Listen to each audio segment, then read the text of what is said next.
এখানে যে অঙ্কটা বলেছে সেটা হচ্ছে কি বলতো, x square minus 2x minus 3 আছে। অঙ্কটাতে বলে দেওয়া আছে দুটি বর্গের অন্তররূপে প্রকাশ করে উৎপাদক বিশ্লেষণ করি। তাই আমরা তিনটাকে একটু ভাঙিয়ে দেবো। -4 + 1, যদি -4 + 1 করি তাহলে ডেফিনেটলি বড়টার চিহ্ন বসে মাইনাস, আর 4 থেকে 1 বাদ হয়ে গেলে 3 আসে, তার মানে -3টাই আসে।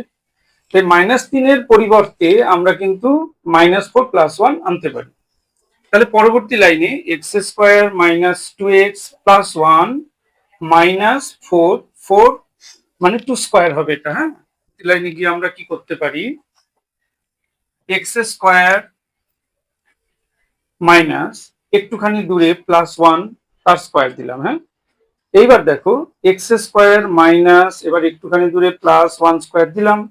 এইখানে 2 ইন্টু a মানে কোনটা, x ইন্টু b মানে কোনটা 1। তার মানে সূত্রটা কি হলো দেখো, a² - 2ab, a² - 2ab plus b² -2²।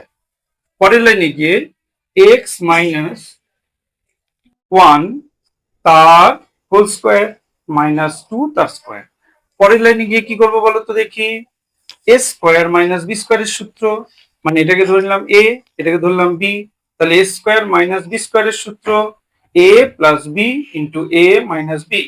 তাহলে ax - 1 এর সঙ্গে এটা একবার যোগ হবে, আবার এর সঙ্গে এটা একবার বিয়োগ হবে। তাহলে x - 1 -2।